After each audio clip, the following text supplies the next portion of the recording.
You've just recorded, edited, and published your latest podcast episode for the world to hear. And now you need to create a promotional social media post, but your creative juices aren't flowing as much as you'd like them to. In this short series, I'll be showing you how you can go from podcast audio to social media posts in just a few seconds with Azure OpenAI, .NET, and the Power Platform. Just as a quick recap, in the first video, we laid the foundation by diving into the world of Azure OpenAI service. We introduced the service, described the models, and guided you through creating deployments, setting the stage for seamless AI integration. In part 2 of our series, we bridged the gap by creating a .NET API, using the .NET Azure OpenAI SDK, and creating a custom connector from within Visual Studio. And then in this video, we'll be bringing it all together by integrating our custom connector with Power Apps and Copilot Studio. Let's get right into it. So I've logged into Power Apps and signed in with my Power Apps account, making sure that I'm in the same environment as I chose when I created my custom connector. So first things first, I'm going to go ahead and create a blank Canvas app. And then I'll name this app Podcast Copilot app and keep the format as tablet, and I'll go ahead and create it. And once the app has been created, we'll go ahead and skip this intro screen. Then the first thing we'll do is add our connector into the app so that the data is ready and waiting for us to use. So we'll go on to the left-hand side, click on the data icon, then click on Add Data. We'll go ahead and search for Podcast Copilot Connector. That will then show up. We can then click into it. And then, of course, we'll make a connection. This is a premium connector, so it'll remind you of that just so you know. Let's click on Got It and wait for that connection to be made. Once the connection has been made, then the connector is inside of our application. Now we're going to add the actual controls into our Power App. Let's zoom in a bit and we'll go back to our tree view. And we're not going to do anything fancy. This is just for the purpose of consuming the API that we created in the previous video. So we'll go ahead and add 2 text label controls. So 1 and 2, as well as a button control, a text input control, so we'll look for that. And the last control we'll add is the image control, which we will then search and add to our Canvas app. Those are all the controls that we need. So the idea here is that we have all of these controls to facilitate certain functions. The first label control will be used for the app title, like so. And then the next one that we'll focus on is this text input control, which will be used to enter the link to the podcast URL, just like that. And then the button control will then be used to fire up the custom connector to generate the social media post and image, and that will look exactly like that. And the idea behind the second text label is for it to display the entire social media blurb that is generated. So that will then look like this. So you'll see that the text will show up in this text label here. And of course, the image control will display the generated image. So it needs to look something like this. So again, this is a very basic design. I just want to show you what it would look like to leverage that custom connector inside of a Power App. The next step is to just name the controls just so we can reference them properly later on. So for the title label, we'll go ahead and just click onto it, go to rename and paste in that title from the GitHub repo. For the text input, where we will enter our podcast URL, let's go ahead and click into it as well. Rename that to txt podcast URL. And then for the button, What we'll name that is, let's go ahead and click into it, go to rename, and we'll name that BTN generate post. Let's not forget our image as well. So click onto the image, go ahead and rename that to be image social image, or IMG social image. And then last but not least, we'll go ahead and label our second text label to be LBL social post. That will display the social post. So we have all our references and controls on screen all set up. Let's go ahead and use that custom connector. Let's select the button here, and then we'll make sure that the property is set to on select. We'll expand this view. Let's go ahead and just make this a little bit bigger. And then I'm going to my GitHub repo and copying some Power FX. And this will then call the get social media post method from the connector we built in the last video. And it will get both the social media blurb as well as the social media image. And then once we have that data, we will store the image in a variable called social image, and we'll store the blurb in a variable called social media blurb. Now, once we have that simple call out of the way, let's go ahead and select the LBL social post label and make sure that its property is set to the text. And then we will need to set that text property to the variable that we declared in the generate post button. So that variable is social media blurb. So whatever comes back from the custom connector and is stored in that variable will then be displayed within the space. Same thing goes for the image as well. Let's make sure that the image property this time is selected. And instead of that sample image, we want it to display the social image that comes from the custom connector. And now with everything configured, let's go ahead and test the Power App. But before we do that, let's switch on over back to Visual Studio. We're back in Visual Studio and we need to run the API that we created in the last video. And the reason for that is the custom connector that we are using is connected to the specific dev tunnel. So we need to ensure that that dev tunnel is active and it's running before we can actually test it. So once we see this page, we know that it's active. Let's head back to Power Apps and we can go ahead and test our Power App. So we'll preview the app.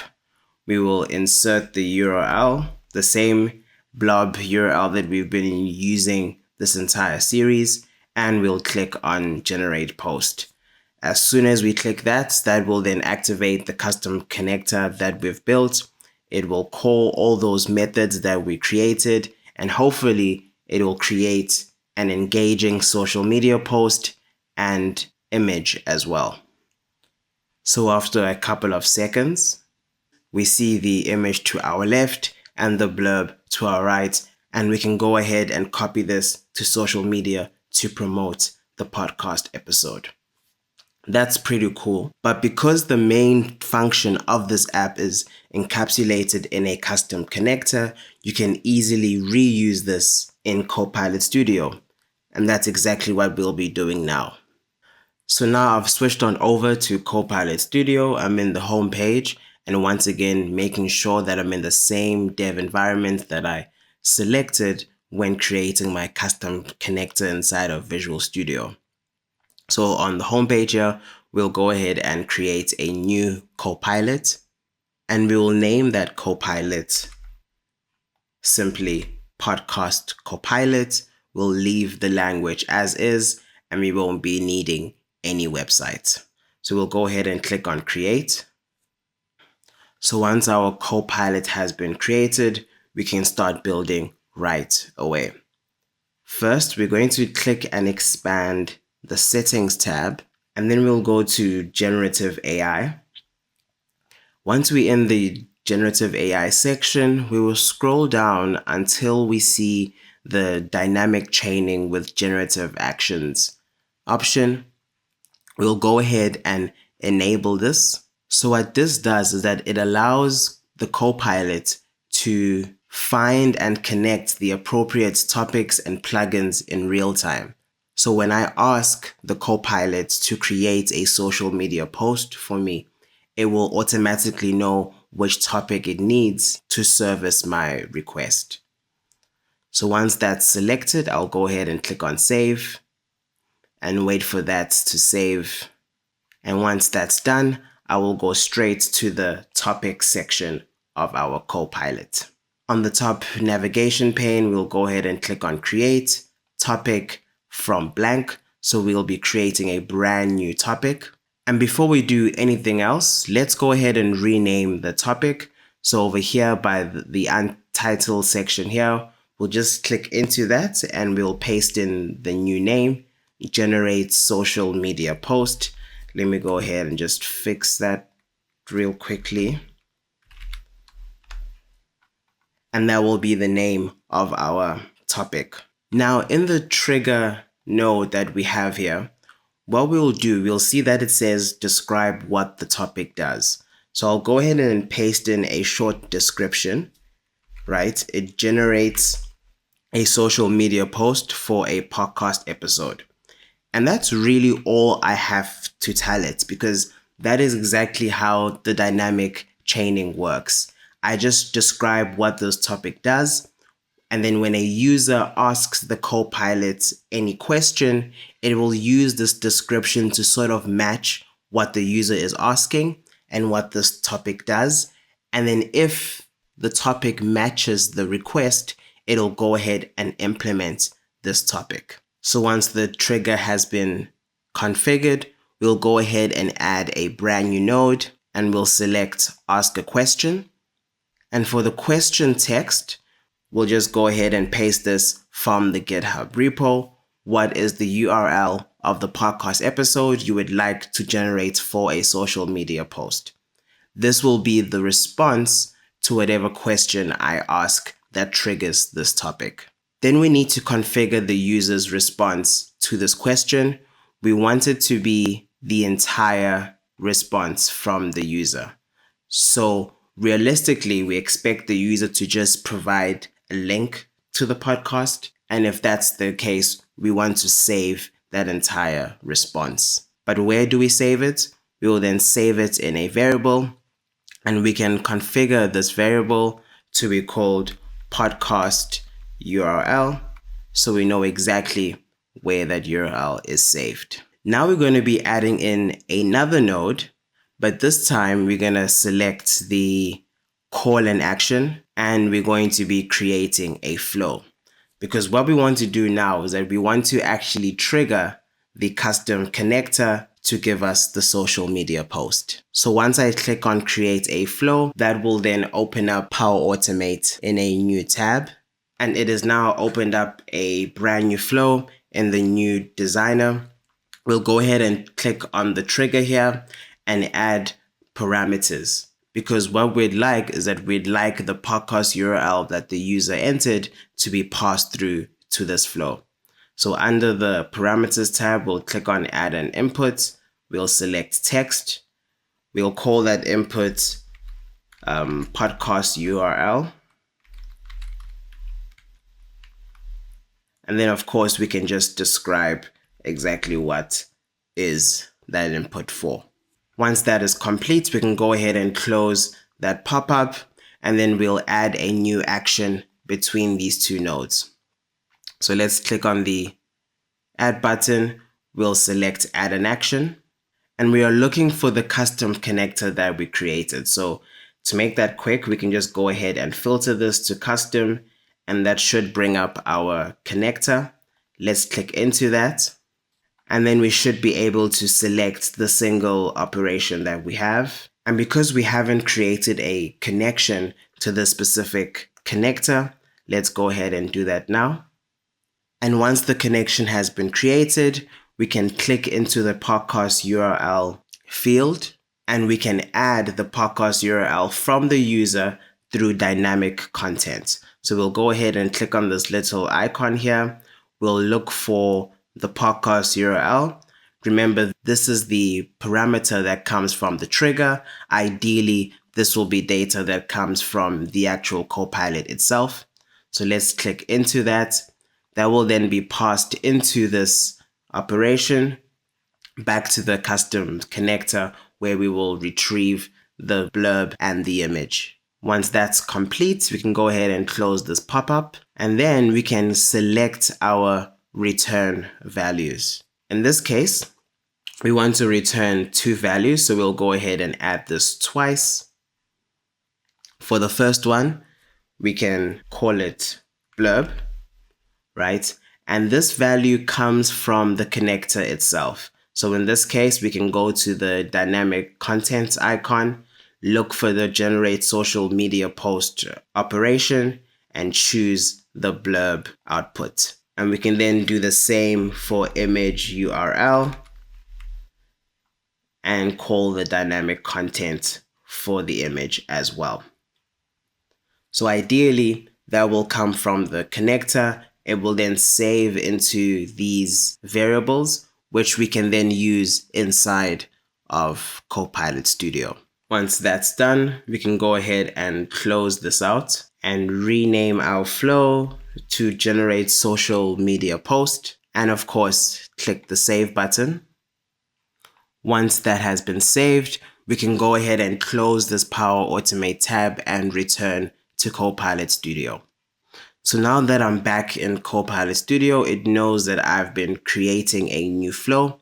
So then I'll just click on done to refresh the flow list. And ideally, when we add a node once more and select call and action, we should have the flow we've just created as one of the flow options. So let's click into that. And if you can have a look, it's missing a certain value, which is the podcast URL that comes from the user's response.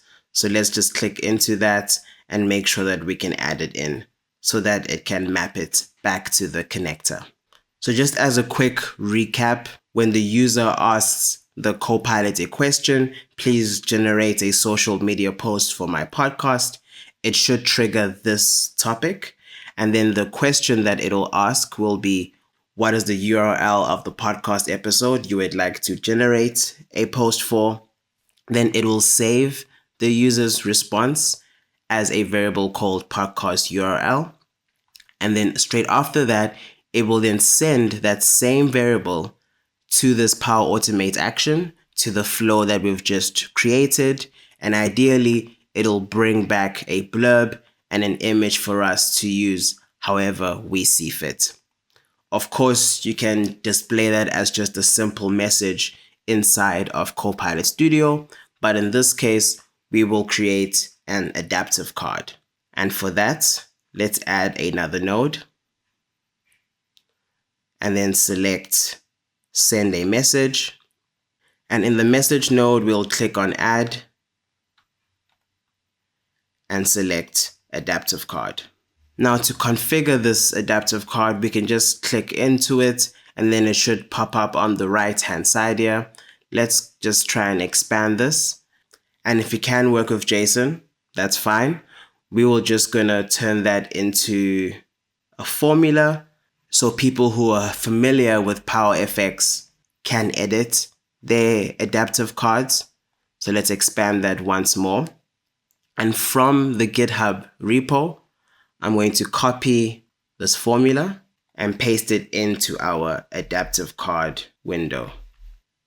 And if you can just quickly analyze what's inside of this adaptive card, you'll then see the URL of the image, which is set to topic.image URL. That's where the PowerFX comes in. So we're able to grab variables directly from the topic.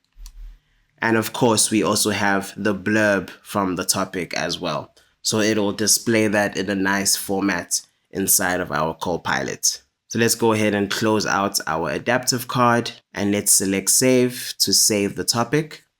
And once the topic has been saved, we can now go ahead and test it out for ourselves. So in our test pane, let's go ahead and refresh the Copilot so that it has all the latest changes. And of course, we can ask it a question, generate a social media post for my podcast episode, and that should respond with the question that we had out, right? What is the URL of the podcast episode you would like to generate a social media post for? And in response to this, we should just paste in the link to our podcast, which I will do now. And once that's done, we should see our adaptive card with the generated image as well as the social media blurb. And this time it's even added some hashtags. And that's it. We've finished our application and it works just as expected.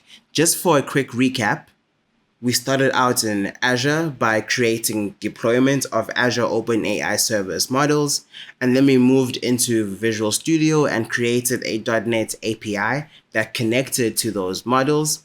And from that, we created a custom connector, which we then leveraged inside of the Power Platform for our app to work inside of Power Apps and Copilot Studio. This is a great example of how you can integrate Procore tools like Azure and Visual Studio and .NET with tools like the Power Platform, and how you can create really awesome applications with it. Please also remember that everything that I went through, not just in this video, but in all videos in the series, can be found on GitHub. It is documented in a step-by-step format for you to go through in your own time at your own pace at aka.ms/power podcast copilot. I hope you had an amazing time with me throughout the series. I hope you like and subscribe and comment, and I can't wait to see you for more Power Platform goodness. See you then.